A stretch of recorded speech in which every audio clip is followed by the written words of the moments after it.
Welcome to hash tag you. నేను మీ Venkat. So ప్రస్తుతం కంచె గచ్చిబౌలికి సంబంధించి 400 ఎకరాలకు చూసుకుంటే ఒకవైపు ప్రభుత్వం భూమి అని చెప్పుకుంటూ వస్తుంది, ఒకవైపు స్టూడెంట్స్ అంటే విద్యార్థులకు సంబంధించి వీళ్ళు ఏదైతే హైదరాబాద్ యూనివర్సిటీకి సంబంధించి భూములుగా చెప్పుకుంటూ వస్తున్న పరిస్థితి. ఈ 400 ఎకరాలకు సంబంధించి చూసుకుంటే గతంలో 1974-75 ప్రాంతంలో ఇందిరాగాంధీ ఏదైతే 2800 ఎకరాలు హైదరాబాద్ సెంట్రల్ యూనివర్సిటీకి కేటాయించడం జరిగింది. అంటే కాంగ్రెస్ ప్రభుత్వమే భూమి కేటాయించడం జరిగింది. అలాగే కాంగ్రెస్ పార్టీ ఆ భూములను కాపాడింది. ప్రస్తుతం కాంగ్రెస్ పార్టీ 400 ఎకరాలు తీసుకుంటుందని చెప్పేసి కొన్ని విమర్శలు వస్తున్నటువంటి పరిస్థితి. సో ఈ నేపథ్యంలో దీనికి సంబంధించి అక్కడ 100 బుల్డోజర్లు పెట్టి అక్కడ చెట్లని నరుకుతున్నటువంటి పరిస్థితి అని విద్యార్థులు చెప్తున్నారు. సో నిన్న మనం చెలో సెక్రటరీ కూడా విద్యార్థులు బయలుదేరినటువంటి పరిస్థితి. సో ఈ నేపథ్యంలో సుప్రీంకోర్టు కూడా మీరు ఏదైతే చేస్తున్న పనులు ఇమ్మీడియట్గా మీరు ఆపండి అని చెప్పేసి కూడా ఒక నివేదిక ఇచ్చినటువంటి పరిస్థితి. సో ఇవన్నిటిపై మనతో మాట్లాడడానికి టీపీసీసీ ప్రధాన కార్యదర్శి చరణ్ కౌశిక్ మనతో ఉన్నారు. సో చరణ్ కౌశిక్ గారు నమస్తే అండి. నమస్తే. చెప్పండి, ముఖ్యంగా ఈ 400 ఎకరాలకు సంబంధించి హెచ్సియుకి సంబంధించి చూసుకుంటే ఇష్యూ ఏం చెప్తారు మీరు ప్రభుత్వం తరఫున? అంటే ప్రధానంగా ఇక్కడ బీఆర్ఎస్ పార్టీ అయినా భారతీయ జనతా పార్టీ అయినా రాజకీయం చేసే ఉద్దేశమే తప్ప వాస్తవ విషయాలు ప్రజలకు వివరించకుండా విద్యార్థులను తప్పుదారి పట్టించే ప్రయత్నం BRS party Bharatiya Janata party చేస్తూ ఉన్నాయి. ఇక్కడ ఏదైతే కంచె సెంట్రల్ యూనివర్సిటీకి సంబంధించి సర్వే నెంబర్ 25లో ప్రభుత్వానికి 400 ఎకరాల భూమి 2004లో ఆనాడు ఐఎంజీ సంస్థకు చంద్రబాబు నాయుడు గారు ముఖ్యమంత్రిగా ఉన్నప్పుడు వారు ముఖ్యమంత్రి కుర్చీలో ఉన్నప్పుడే ఆ భూమిని అలాట్ చేసిన తర్వాత రాజశేఖర రెడ్డి గారు ముఖ్యమంత్రి అయిన తర్వాత వాళ్ళు ఎలాంటి యాక్టివిటీ చేయకపోవడంతో 2006లో రద్దు చేసి ఆ 400 ఎకరాలను టూరిజం డిపార్ట్మెంట్ ట్రాన్స్ఫర్ చేశారు. ఆ తర్వాత వచ్చిన ప్రభుత్వాలు ఎవరైతే కేసీఆర్ గారు ముఖ్యమంత్రి 10 సంవత్సరాల కాలం ఉండి సరిగా కేసును ఫాలోఅప్ చేయకపోవడం మూలంగా కేసు మరుగున పడిపోయింది. తర్వాత రేవంత్ రెడ్డి గారు ముఖ్యమంత్రి అయిన తర్వాత తెలంగాణ రాష్ట్ర ప్రభుత్వ భూములన్నీ ఎక్కడున్నాయి, అదే కాకుండా ప్రైవేట్ వ్యక్తులకు ఇచ్చినటువంటి భూములు ఎక్కడెక్కడ యాక్టివిటీ స్టార్ట్ చేయాలని చెప్పేసి రివ్యూ చేసినప్పుడు ఈ కంచె 400 ఎకరాలకు సంబంధించిన భూమి వివాదం ఉందని చెప్పి తెలిసిన తర్వాత హైకోర్టులో త్వరితగతిన పూర్తి చేసే ప్రక్రియలో భాగంగా అడ్వకేట్లను నియమించుకొని ఆ కేసు వివాదాన్ని పరిష్కరించుకొని ప్రభుత్వానికి అనుకూలంగా జడ్జిమెంట్ వచ్చింది. తర్వాత అదే ఐఎంజీ సంస్థ సుప్రీంకోర్టు పోతే సుప్రీంకోర్టులో కూడా ప్రభుత్వానికి అనుకూలంగా జడ్జిమెంట్ వచ్చింది. దాని తర్వాత ప్రభుత్వం ఏం చేసిందంటే టీజీఐఐసికి ఆ భూమిని ట్రాన్స్ఫర్ చేసింది. అయితే దీనికన్నా ముందుగా మనం ఆలోచించినప్పుడు చంద్రబాబు నాయుడు గారు 400 ఎకరాలు తీసుకునేటప్పుడే సర్వే నెంబర్ 36-37లో 397 ఎకరాల సంబంధించి ప్రభుత్వ సెంట్రల్ యూనివర్సిటీకి ఆ భూమి ఇచ్చి ఈ భూమి బదలాయింపు చేసుకున్న సందర్భం కాబట్టి అది ప్రభుత్వ భూమి కాబట్టి 22 సంవత్సరాల కాలం పాటు వివాదం ఉన్నా కూడా ఈనాడు సెంట్రల్ యూనివర్సిటీ అక్కడ ఇంప్లీట్ కాలేదు, మా భూమి అని చెప్పి అక్కడ లేదు. ఎందుకంటే ఆ భూమి బదలాయింపు జరిగిపోయింది. ఇక్కడ ఈ భూమి ఇచ్చినందుకు అక్కడ ఆ భూమి 36-37 నెంబర్ సర్వే నెంబర్ దానికి ఆనుకొని ఉన్నటువంటి అవతల సైడ్ ఉన్న భూమిని ఇవ్వడంతో ఈ సమస్య ఆనాడే పరిష్కారమైంది. తర్వాత కాంగ్రెస్ ప్రభుత్వం అధికారులకు వచ్చిన తర్వాత ఈ పరిశీలించుడు ఇవన్నీ కోర్టు వివాదాన్ని పరిష్కరించుకున్న తర్వాత టీజీఐఎస్సి ట్రాన్స్ఫర్ చేసిన తర్వాత అక్కడ 22 సంవత్సరాల నుంచి ఎలాంటి యాక్టివిటీస్ చేయలేదు కాబట్టి కొంత చెట్లు పెద్ద చెట్లు అవ్వడు, అదేవిధంగా కొన్ని చెట్లు పెద్దగా కనపడంతో దాన్ని రాజకీయం చేసే ప్రయత్నం BRS party Bharatiya Janata party చేస్తూ ఉన్నాయి. అదే కాకుండా ఇప్పుడు ఏమంటారు అడవి భూములని ఒకసారి, అలా వన్యప్రాణులైన ఒకసారి, అదే కాకుండా ఏమంటున్నారు జింకలు ఉన్నాయని జీవరాశులని చెప్పేసి తెలంగాణ సమాజాన్ని తప్పుదారి పట్టిస్తూ ఉన్నారు.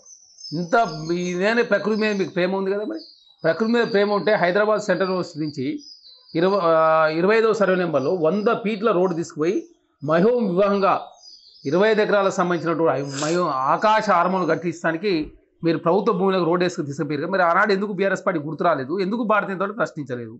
అదే కాకుండా 25వ సర్వే నెంబర్లో మహోం రామేశ్వరరావు గారు 50 ఎకరాల భూమిలో 25 ఎకరాలు కట్టి ఇంకా 25 ఎకరాలు ఉంది. అదేవిధంగా శ్రీనివాస్ గౌడ్ సంబంధించి టీఎన్జిఓ సంబంధించి అక్కడ భూమి ఇచ్చారు. శ్రీనివాస్ గౌడ్ బినామీ పేర్ల మీద ఇంకా 20 ఎకరాలు అని చెప్పేసి చర్చ జరుగుతూ ఉంది. ఈ అన్నిటికీ సమాధానం చెప్పకుండా ఇప్పుడే వచ్చే కాంగ్రెస్ ప్రభుత్వం ఒక సదుద్దేశంతో 5 లక్షల ఉద్యోగాలు కల్పించే లక్ష్యంతో హైదరాబాద్ గణనీయంగా పెట్టుబడులు వస్తున్నాయి కాబట్టి ఆ పెట్టుబడులు ఆకర్షించే ప్రయత్నంలో భాగంగా గతంలో ఐటీ అనేది హైటెక్ సిటీ కావచ్చు, గచ్చిబౌలి కావచ్చు, నానక్రాన్ కూడా కావచ్చు, ఫైనాన్స్ డిస్ట్రిక్ట్లో ఐటీ హబ్బుగా ఉంది కాబట్టి దాని నియర్ బై ఉన్నటువంటి గోపాలపల్లి కంచె ఇది నియర్ బై మాకు అవుతుంది, మాకు ఇవ్వండి అని చెప్పి చాలా కంపెనీలు రిక్వెస్ట్ పెట్టడంతో అది ప్రభుత్వ భూమి కాబట్టి టీజేఐసికి రాష్ట్ర ప్రభుత్వం ట్రాన్స్ఫర్ చేసిన తర్వాత వాళ్ళు దాన్ని డెవలప్ చేసే ప్రయత్నంలో ముందుకు పోతుంటే దానికి అడ్డుపుల వేసే ప్రయత్నం Bharatiya Janata party BRS party చేస్తూ ఉన్నాయి. మేము ఒకటే అడుగుతా ఉన్నాం, ఏం చెప్తా ఉన్నాం, నీకు ఏదైనా ప్రకృతి మీద ప్రేమ ఉంది కదా, మరి 453 ఎకరాలు తెగనమ్మింది బీఆర్ఎస్ పార్టీ. దాదాపు 31,000 కోట్ల రూపాయలు ఆనాడు 10 సంవత్సరాల కాలంలో ప్రభుత్వ భూములు అమ్మారు. అసలు ఏమన్నా అర్థం ఉన్న మాటలైనా మరి ఎందుకు అమ్మారు 453 ఎకరాలు? ప్రకృతి మీద ప్రేమ ఉంది. ఇంకొకటి కేటీఆర్ గారు మతి భ్రమించి మాట్లాడుతూ ఉన్నాడు. మీరు పిరంగినాల మీద జనవాడలో పిరంగినాలను మొత్తం పూడ్చి మీరు ఫామ్ హౌస్ నిర్మించుకున్నారు కదా, ఆనాడు మీకు ప్రకృతి గుర్తు రాలేదా? అదే కాకుండా మీరు త్రిబులోన్ జీవో సంబంధించి 3 లక్షల ఎకరాలు ఆనాడు కాంగ్రెస్ ప్రభుత్వం త్రిబులోన్ జీవోని తీసుకొచ్చి 10% మాత్రం కన్స్ట్రక్షన్ చేయాలి, ప్రకృతికి కావచ్చు చెరువులకు నష్టం అయితే హైదరాబాద్ వాటర్ ప్రాబ్లమ్స్ అని చెప్పేసి త్రిబులోన్ జీవో తీసుకొస్తే దాన్ని మొత్తం రద్దు చేసి 100% కన్స్ట్రక్షన్ చేయాలని చెప్పేసి మీరు అనుమతి ఇచ్చినప్పుడు మీకు గుర్తు రాలేదా త్రిబులోన్ జీవో ప్రకృతి? అదే కాకుండా ఇంకా ఇంత చెప్తున్న భారతీయ జనతా పార్టీ నరేంద్ర మోడీ గారి ప్రభుత్వము ఇప్పుడు అదే కాకుండా కేసీఆర్ గారి సంబంధించి కానామెట్లు కావచ్చు, కోకాపేటలు కావచ్చు, మోకెల్లా, బుద్వేలు, మేడిపల్లి, ఉప్పల్ బగాయతు, షాబాదు ఇట్లా ఎప్పుడు పోతే అబ్దుల్లాపూర్ మెట్టు, బౌదురుపల్లి అన్నీ దాదాపు 453 ఎకరాలు అమ్మిరు. అదే కాకుండా ఇక్కడ భారతీయ జనతా పార్టీ ఏం చెప్తుందంటే వాళ్ళకేదో ప్రకృతి మీద ప్రేమ ఉంది, వేరే వాళ్ళకి లేదని చెప్పి మాట్లాడతాం. నరేంద్ర మోడీ ప్రధానమంత్రి అయిన తర్వాత 16 లక్షల ఎకరాల అటవీని నాశనం చేసిందే భారతీయ జనతా పార్టీ. అదే కాకుండా ఛత్తీస్గఢ్లో 10,000 ఎకరాల్లో అదానికి కేటాయించి ఏ విధంగా గిరిజన తెగల మధ్య గొడవ పెట్టారో తెలంగాణ సమాజం కావచ్చు, భారతీయ ప్రజలంతా కూడా చూసారు.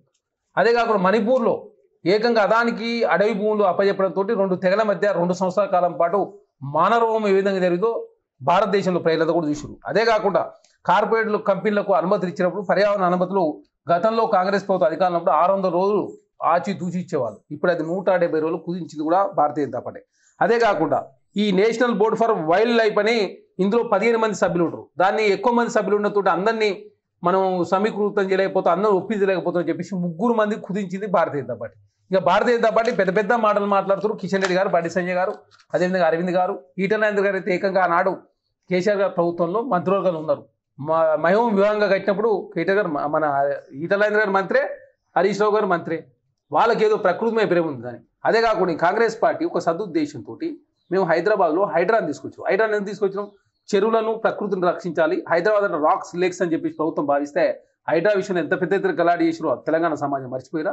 అదే కాకుండా మూసిని పునరుజ్జీవింపజేస్తే మూసి మురికి కూరల నుంచి ప్రభుత్వము మంచి ప్రజలకు మంచి జరుగుతుంది, హైదరాబాద్ బాగుపడుతుంది, హైదరాబాద్ గణనీయంగా పెట్టుబడి వస్తే ప్రభుత్వం ఒక సదుద్దేశంతో మూసిని ప్రక్షాళన చేస్తుంటే ఏ విధంగా కిషన్ రెడ్డి గారు నైటి నిద్రలు దొంగ దీక్షలు ఎట చేసారో తెలంగాణ సమాజంతో కూడా విషయం. కాబట్టి భారతీయ జనతా పార్టీ బీఆర్ఎస్ పార్టీకి చిత్తశుద్ధి లేదు, కాంగ్రెస్ ప్రభుత్వానికి చిత్తశుద్ధి ఉంది. కాబట్టి ప్రకృతిని కాపాడే ప్రయత్నంలో భాగంగా మేము మూసిని పునరుజ్జీవి చేస్తా ఉన్నాం, హైడ్రాని తీసుకొచ్చినాం.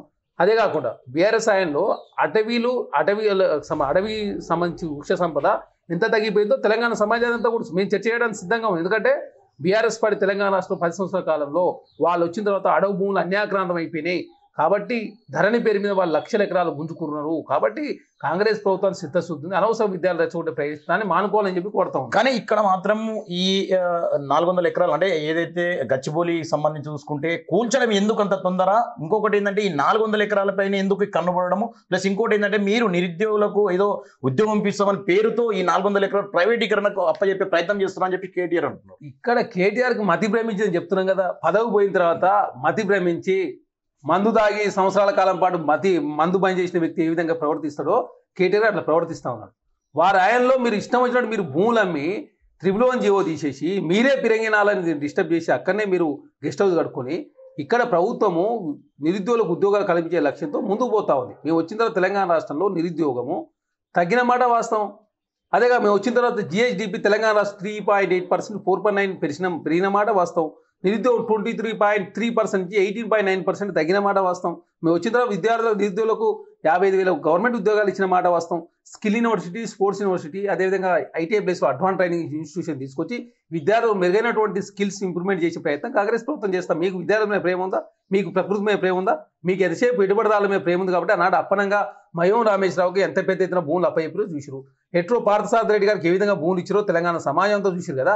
మీరు ఏదో దయ్యాలు వేదాలు వలించినట్టు కాంగ్రెస్ ప్రభుత్వం మేము విమర్శలు చేస్తే తెలంగాణ సమాజం హర్షింది. ఆనాడు అక్కడ రైతులు మొన్న స్వచ్ఛందంగా ముఖ్యమంత్రి గారు 20 సార్లు మాట్లాడిన తర్వాత ఇప్పుడు 20 లక్షల రూపాయలు పరిహారం. మీరు మల్లన్న సాగర్ కావచ్చు, రంగనాగర్ సాగర్ కావచ్చు, కాళేశ్వరం కింద లక్షల ఎకరాలు గుంజుకొని మీరు ఇచ్చింది 7 లక్షలు మాత్రమే. 7 లక్షల అది చెట్లు నరికేసారు మీరు. అదే కాకుండా వికారాబాద్లో ఏదైతే కేంద్ర ప్రభుత్వం సంబంధించినటువంటి స్టేషన్ ఏర్పాటు చేస్తున్నప్పుడు ఏ విధంగా గలాట క్రియేట్ చేసి తెలంగాణ సమాజం మర్చిపోయిరా? అంటే Bharatiya Janata party, BRS party మీరు చేస్తే కరెక్ట్, వేరే వాళ్ళు చేస్తే తప్పైందా? ఇక్కడ ప్రైవేటు భూమిలో ప్రభుత్వ భూమి, అది ప్రభుత్వ భూమిలో యాక్టివిటీ చేసుకుంటే మీకు వచ్చిన నష్టమైంది. అదే కాకుండా ఇప్పుడు ఇంతకుముందు ఉస్మానియా యూనివర్సిటీలో కూడా కేసీఆర్ గారు ముఖ్యమంత్రి ఉన్నప్పుడు రాజీవ్ గృహకల్పకు సంబంధించి డబుల్ బెడ్రూమ్ భూమి కావాలని చెప్పేసి మీరు గొడవ చేయలేదా? ఇంకా యూనివర్సిటీ సంబంధించి, సెంట్రల్ యూనివర్సిటీ సంబంధించి మా ప్రభుత్వం అన్నాడు 73లో భూమి ఇచ్చినాం. అందులో 400 ఎకరాలు చంద్రబాబు నాయుడు గారు పక్కకు తీసుకొని 397 ఎకరాలు అక్కడ ఇచ్చింది కదా. మరి ఇచ్చిన తర్వాత ఇక్కడ ప్రభుత్వ భూమి కాకపోతే అది యూనివర్సిటీ భూమి ఎట్లయితే ఇంకొకటి ముఖ్యమంత్రి సదుద్దేశంతో ఆలోచించి రాష్ట్ర ప్రభుత్వం చేతిలో ఉన్నటువంటి భూమి యజమాని హక్కులన్నీ కూడా సెంట్రల్ యూనివర్సిటీ చేతిలో లేవు, అది కూడా బదలాయింపు చేయాలని చెప్పేసి ముఖ్యమంత్రి గారు ఒక సదుద్దేశంతో మానవీయ కోణంలో విద్యార్థుల ప్రయోజనాల దృష్టి ఆలోచిస్తే మీరు 10 సంవత్సరాల కాలం తెలంగాణ రాష్ట్ర అధికారుల నుండి ఎందుకు మరి సెంట్రల్ యూనివర్సిటీ భూములకు సంబంధించి ఆనాడు ఎందుకు భూ బదలాయింపు చేయలేదు? మరి అంటే మీరు అలా భూములంతా గుంజుకొని ఆనాడు కేసీఆర్ గారు మాట్లాడింది ఏంటి? యూనివర్సిటీలోకి ఇన్ని ఎకరాలు అవసరం అని చెప్పి కేసీఆర్ గారు మాట్లాడలేదా? అంటే మీరు ఇష్టం వచ్చినట్టు మీరు మాట్లాడి మీరు చేసిన కరెక్ట్, వేరే వాళ్ళు చేసి తప్పని చెప్పేసి బీఆర్ఎస్ పార్టీ ప్రజలను తప్పుదారి పడిచే ప్రయత్నం చేస్తాం. అంటే మీరు ఇక్కడ ఈ 400 ఎకరాలకు సంబంధించి చూసుకుంటే డెవలప్మెంట్ పర్పస్ కోసం మీరు ఆలోచిస్తున్నటువంటి పరిస్థితి, కానీ ఇక్కడ కేటీఆర్ మాత్రం మేము 3 ఏళ్లలో మేము అధికారంలోకి వస్తాం, ఎవరు కొన్నా సరే మేము ఇంచు భూమి కూడా మళ్ళీ మేము వెనక్కి తీసుకుంటామని బెదిరించే ప్రయత్నం నడుస్తుంది. కేటీఆర్ ఏంటంటే తెలంగాణ రాష్ట్రంలో పెట్టుబడులు రావద్దు, తెలంగాణ రాష్ట్రంలో నిరుద్యోగం పెరగాలి, తెలంగాణ రాష్ట్రం ఆకలి చావులు పెరగాలి, తెలంగాణ రాష్ట్రంలో ప్రజలంతా అడుక్కొని తినాలని చెప్పేసి కేటీఆర్ గారు కలగంటున్నాడు కనపడతాం. ఎందుకంటే కేటీఆర్ గారు తెలంగాణ రాష్ట్రంలో ఈ డెవలప్మెంట్ చూసి ఓరలేక కాంగ్రెస్ ప్రభుత్వం విమర్శలు చేస్తూ ఉన్నాడు. ఎందుకంటే బీఆర్ఎస్ పార్టీ 10 సంవత్సరాల కాలంలో ఏ విధంగా పరిపాలన చేసినా తెలంగాణ సమాజం చూసారు. 5,000 ఎకరాలు వ్యవసాయం చేసుకోవాల్సిన భూములలో మీరు జోన్ కన్వర్షన్ చేసి 5,000 కోట్ల రూపాయలు ఆనాడు అప్పనంగా మీరు సంపాదించారు కదా. మేము ఒక్కొక్కటి చర్చ చేయడానికి సిద్ధంగా ఉన్నాం. మీరు ప్రకృతిని ఏ విధంగా నాశనం చేసిరో, ఏ విధంగా తెలంగాణను ఆగమనం చేసిరో, తెలంగాణ లూటీ చేసి తెలంగాణను ఈరోజు 7-8 లక్షల కోట్ల రూపాయలు అప్పులకు పోవడానికి కారణం మీరే కదా. మీరేదో సకలైన పరిపాలన అందించారంటే ఇంకా తెలంగాణలో మీరు అధికారులకు వస్తారు. టీఆర్ఎస్ పార్టీ పెట్టినప్పటి నుంచి ఇప్పటి వరకు 2002లో ప్రారంభమైన టీఆర్ఎస్ పార్టీ 2004 ఎలక్షన్లో 5 ఎంపీలు, 9లో 2 ఎంపీలు, 14లో 11 మంది, 19కు వస్తారు 9 మంది, ఇప్పుడు 0. 37% వచ్చినటువంటి బీఆర్ఎస్ పార్టీ ఓటు బ్యాంకు మన ఎలక్షన్లో 17% తగ్గింది. మీరు ఏడా తెలంగాణ రాష్ట్రం మీరు అధికారులకు వచ్చేది ఉంది, సచ్చేది ఎక్కడ ఉంది? మీరు అనవసరంగా బీఆర్ఎస్ పార్టీ భారతీయ జనతా ఒకటే తెలంగాణ రాష్ట్రంలో కాంగ్రెస్ ప్రభుత్వం మంచి పనులు చేస్తూ ఉంది కాబట్టి 5 లక్షల ఉద్యోగాలు వచ్చినట్లయితే ఇప్పటికీ యువ వికాసం తీసుకొచ్చి 6,000 కోట్ల రూపాయలు ఖర్చు పెడతా ఉన్నాం, ఇందిరమ్మ ఇల్లు ఇస్తా ఉన్నాం, 30 లక్షల రేషన్ కార్డులు ఇస్తున్నాం, సన్న బియ్యం ఆల్రెడీ స్టార్ట్ చేసినాం. అదే కాకుండా తెలంగాణ రాష్ట్రం రుణమాఫీ 21,000 కోట్ల రూపాయలు చేసినాం, 50,000 ఉద్యోగాలు ఇచ్చినాం, 500 రూపాయలు గ్యాస్ సిలిండరు, 200 ఇంటి వరకు ఉచిత కరెంటు, అదే కాకుండా 500 మన ఉచిత బస్సు ప్రయాణం, అదే కాకుండా మహిళలు కోటీశ్వరులు చేసే లక్ష్యంతో కాంగ్రెస్ ప్రభుత్వం ఆర్టీసీలో 1000 బస్సులు కావచ్చు, సోలార్లో వాళ్ళ భాగస్వామి కావచ్చు, స్కూల్ యూనిఫామ్లో వాళ్ళకే అప్పచెప్పే కార్యక్రమం కావచ్చు, అదే కాకుండా వాళ్ళకు పెట్రోల్ బంకులు ఇచ్చే కార్యక్రమం కావచ్చు, శిల్పారామంలో స్టాల్ ఇచ్చే కార్యక్రమం అన్నీ కాంగ్రెస్ ప్రభుత్వం పకడ్బందీగా చేసుకుంటూ పోతా ఉంది. అదేవిధంగా వీరనారి సాకలైలం యూనివర్సిటీ కూడా ఏర్పాటు చేసుకున్నాం, స్కిల్ యూనివర్సిటీ, స్పోర్ట్స్ యూనివర్సిటీ, అదే కాకుండా మెట్రో విస్తరణ చేసుకుంటా ఉన్నాం, RRR కూడా రాబోతా ఉంది. అదే కాకుండా తిరుపతిరాలో యాదగిరిగుట్ట లక్ష్మీనరసింహస్వామిని డెవలప్ చేసుకుంటా ఉన్నాం, యాదాద్రి పేరుని యాదగిరిగుట్ట కూడా మార్చుకున్నాం. ఇవన్నీ కాంగ్రెస్ ప్రభుత్వం అస్తిత్వం ప్రజాస్వామ్యం ఉండాలని చెప్పి ముందుకు పోతుంది కాబట్టి కాంగ్రెస్ ప్రభుత్వం విమర్శలు చేయాలి, కాంగ్రెస్ ప్రభుత్వం మళ్ళీ రావద్దంటే దాన్ని అడ్డుకోవాలని చెప్పేసి బీఆర్ఎస్ పార్టీ భారతీయ పన్నిన నాటకంలో భాగంగా కాంగ్రెస్ ప్రభుత్వం విమర్శ చేస్తూ ఉన్నారు. అదే కాకుండా మీరు చూడండి 42% బీసీ కులంగా చేసి రిజర్వేషన్ ఇవ్వాలని చెప్పేసి మేము కేంద్రం మీద పోరాటం చేస్తా ఉన్నాం. ఢిల్లీలో జంతర్ మంతర్ బీసీ సంఘాలు చేసిన దీక్షకు ముఖ్యమంత్రితో పాటు కేబినెట్లో మంత్రులు, కాంగ్రెస్ పార్టీ ఎమ్మెల్యేలు అంతా పోయి అక్కడ మద్దతు ప్రకటించి సోనియా గాంధీ గారు, రాహుల్ గాంధీ గారు, ఖర్గే గారు అందరూ మద్దతు ప్రకటించి నరేంద్ర మోడీ గారు పోరాటం చేస్తున్నాం. కాబట్టి ఆ ఇష్యూని డైవర్ట్ చేయాలంటే Bharatiya Janata party central university అంశాన్ని పెద్దగా చేసే ప్రయత్నం, దానికి మద్దతుగా బీఆర్ఎస్ పార్టీకి వాళ్ళకి ఏం చేయాలో అర్థం కావట్లేదు. ఎందుకంటే బీసీలను నిండా ముంచిన వాళ్ళు 34% రిజర్వేషన్, 23% తక్కువ చేసి సర్పంచ్ ఎలక్షన్లో, ఎంపీటీ జెడ్పీసీలు ఏకంగా 18% తక్కువ చేసి బీసీలు నిండా ముంచింది బీఆర్ఎస్ పార్టీ. కాబట్టి కాంగ్రెస్ ప్రభుత్వం ఇచ్చిన మాట ప్రకారం ఎస్సీ వర్గీకరణ చేసినాం, కులగన్న చేసి బీసీలు 42% కోసం ఏకంగా ఎలక్షన్లో పోస్ట్ పోన్ చేసుకున్నాం, రాష్ట్ర ఆర్థిక వ్యవస్థను గాడిలో పెడతాం. కాబట్టి సోషల్ మీడియా నమ్ముకొని కాంగ్రెస్ ప్రభుత్వం విమర్శ చేస్తా ఉన్నారు తప్ప కాంగ్రెస్ పార్టీ ఈసారి అధికారంలోకి వచ్చింది కాబట్టి తెలంగాణ ఈ విధంగా ఉంది. అదే కేసీఆర్ గారు 3వ సారి అధికారంలోకి వచ్చి ఉంటే ఏదైతే శ్రీలంకలో మహేంద్ర రాజపక్షని ఏ విధంగా ఆ దేశ ప్రజలు తన్ని తరిమితే విదేశాలకు పారిపోయిండో, కలవకుంట్లో కుటుంబాన్ని తన్ని తరిమితే దుబాయ్లో చెదిరిగేవాళ్ళు. అని ఇప్పుడు హెచ్సియులో చూసుకుంటే ఏదైతే బుల్డోజర్లు అంటే 100 బుల్డోజర్లు పెట్టి మీరు ఏదైతే కూల్స్తారో అక్కడ పర్యావరణకు దెబ్బతీసేలా ఉంది అని బీఆర్ఎస్ చెప్తున్నటువంటి పరిస్థితి. మరి గతంలో ఇదే బీఆర్ఎస్ కొన్ని మీటింగ్లకు కొన్ని ఎకరాల చెట్లు కూడా నరికినటువంటి వార్తలు వస్తున్నటువంటి పరిస్థితి. డిప్యూటీ సీఎం గారి ఆధ్వర్యంలో కమిటీని ఏర్పాటు చేసి కమిటీ సంప్రదింపులు చేస్తుంది. అరే పర్యావరణ ప్రేమికులకు ఆనాడు త్రిపురం చేసినప్పుడు ఎడుగుపోయారో, మరి మూసీ మీద మరి కాంగ్రెస్ ప్రభుత్వం గొప్ప నిర్ణయం తీసుకుని ఎందుకు మూసీ మీద అడ్డ చేస్తుందని చెప్పి బీఆర్ఎస్ భారతీయ ప్రశ్నించిరా? హైడ్రా తీసుకొచ్చి చెరువులు రాక్షసులు ఎవరైనా మాట్లాడారా పర్యావరణ ప్రేమికులు? మరి కేసీఆర్ గారు కావచ్చు మొత్తం తెలంగాణ ధ్వంసం చేస్తుంటే పర్యావరణ ప్రేమికులంతా ఆనాడు మౌనం వహించి కాంగ్రెస్ ప్రభుత్వం మంచి పనులు చేస్తుంటే మాకు హైడ్రా కావచ్చు మూసీ సపోర్ట్ చేయరు, మీరు త్రిపురం జీవులో వాళ్ళు ఎత్తేసినప్పుడు సపోర్ట్ చేయరు, ఆకాశ హార్మోన్లు కట్టినప్పుడు ఏ ప్రకృతి ప్రేమికులకు మాట్లాడరు. ఇప్పుడు హైదరాబాద్లో కాంగ్రెస్ ప్రభుత్వం మంచి పనులు చేస్తుంటే మీరు ఎందుకు దీన్ని అడ్డుకునే ప్రయత్నం చేస్తారో సమానం చెప్పి ప్రజలంతా కూడా గమనిస్తా ఉన్నారు. అంటే మరి కేటీఆర్ మరొక అంశం కూడా ఏమంటున్నారంటే విద్యార్థుల్ని అయితే గుంటనక్కల్లా అని అనడం చాలా బాధాకరం. అలాగే రేవంత్ రెడ్డి రియల్ ఎస్టేట్ బ్రోకర్లా కాకుండా ఒక మనిషిలా వ్యవహరిస్తే బాగుంటుందని చెప్పేసి చెప్తున్నటువంటి పరిస్థితి. మీరు బ్రోకర్లు, మీలాగా మేము చేసలేదు. మీరు రియల్ ఎస్టేట్ బ్రోకర్ కాబట్టే ప్రభుత్వ భూములు అప్పనంగా అమ్మిరు. మీ మయం రామేశ్వరరావు గారికి, మీ రాజపుష్ప వెంకటరామరెడ్డికి, మీరు మొత్తం వంశీరామ్ బిల్డర్స్కి, మొత్తం మీరు విపరీతంగా తెలంగాణ రాష్ట్రంలో భూముల వ్యాపారం చేసి రియల్ ఎస్టేట్ బ్రోకరే కేటీఆర్. రేవంత్ రెడ్డి గారు ఏమన్నా రియల్ ఎస్టేట్ మేము బ్రోకర్ చేసినాం, భూములు అమ్మినాం. మేము హైదరాబాద్ రక్షించే ప్రయత్నం, తెలంగాణలో కాపాడుకునే ప్రయత్నం, హైదరాబాద్ తెలంగాణలో నిరుద్యోగం తక్కువ చేసుకునే ప్రయత్నం, విద్యార్థుల జీవితాలు వెలుగు నింపే ప్రయత్నంలో భాగంగా కాంగ్రెస్ ప్రభుత్వం ముందుకు పోతా ఉంది. అరే మేము వచ్చిన తర్వాత యూనివర్సిటీలు ఎస్టాబ్లిష్ చేస్తున్నాం, యూనివర్సిటీలో వీసీలు నియమించినాం, ఎడ్యుకేషన్ కమిషన్ ఏర్పాటు చేసి విద్యార్థుల సంక్షేమం కోసం పనిచేస్తాం, జాబ్ క్యాలెండర్ ప్రకటించినాం, టీజీపీఎస్లో ఒక్క అవకతవకలు జరగకుండా 50,000 ఉద్యోగాలు ఇచ్చినాం, 23,000 మంది టీచర్లకు ప్రమోషన్, మన ట్రాన్స్ఫర్ 33,000 మంది టీచర్లను ట్రాన్స్ఫర్ చేసి 23,000 మంది టీచర్లకు ప్రమోషన్లు ఇచ్చి 10,000 టీచర్ ఉద్యోగాలు ఇచ్చి DSC, TET, group 1, group 2, group 3 ఇట్లా ఎప్పుడు పోతే కాంగ్రెస్ ప్రభుత్వం ఎన్ని మంచి పనులు చేసింది. ట్రాన్స్జెండర్లకు ట్రాఫిక్లో అవకాశం కల్పించినాం, ట్రాన్స్జెండర్లు కాలం జనగణనలో వారికి ఒక కాలం యాడ్ చేసి తెలంగాణ రాష్ట్రంలో ట్రాన్స్జెండర్ ఎంత ఉందో తెలియజేసినాం, పోలీసు వాళ్ళ కోసం యంగ్ ఇండియా స్కూల్ని ఏర్పాటు చేసుకున్నాం. అరే మీ మాతో పోల్చుకుంటే మీరు దేనికి పనికిరారు, చర్చ చేద్దాం రండి. 10 సంవత్సరాల కాలంలో భారతీయ జనతా పార్టీ పరిపాలన 11 సంవత్సరాలు, 9 సంవత్సరాలు కేసీఆర్ గారి పరిపాలన, రేవంత్ రెడ్డి గారు 15 నెలల పరిపాలన మేము చర్చ చేస్తాం రండి. మీరు సోషల్ మీడియా నమ్ముకున్నారు, మేము ప్రజలు నమ్ముకున్నాం. ప్రజాప్రభుత్వం ప్రజలకు సేవ చేసే ప్రయత్నంలో భాగంగా ఏదన్నా తప్పు నిర్ణయాలు జరిగితే కూడా మేము సరిదిద్దుకుంటా ఉన్నాం కదా.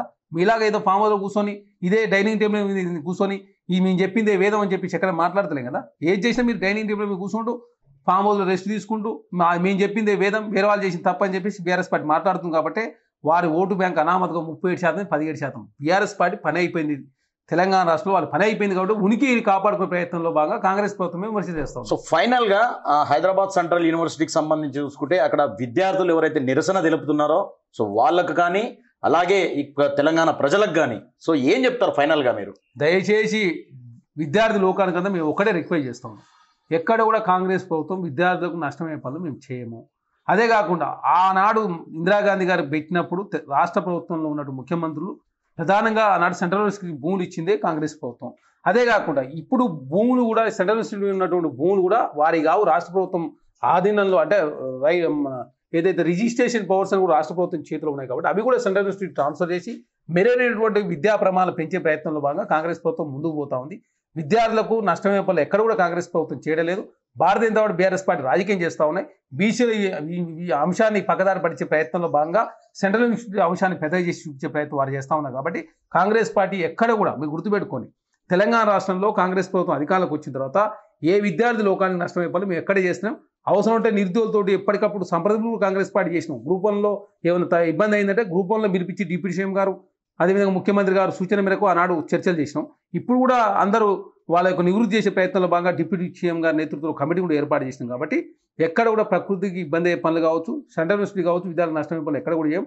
భారతీయ జనతా బీఆర్ఎస్ పార్టీ దయచేసి వారి ట్యాబ్లో పడద్దని చెప్పేసి మేము కోరుతాం. Thank you Jagan Krishna. మొత్తానికి విద్యార్థులు హెచ్సియుకి సంబంధించి విద్యార్థులు ఎవరైతే నిరసన తెలుపుతున్నారో సో అక్కడ విద్యార్థులకు సంబంధించి ఏదైతే ఈ ప్రతిపక్షాలు చేస్తున్న ప్రభావాలకు ఎవరు కూడా లొంగొద్దు.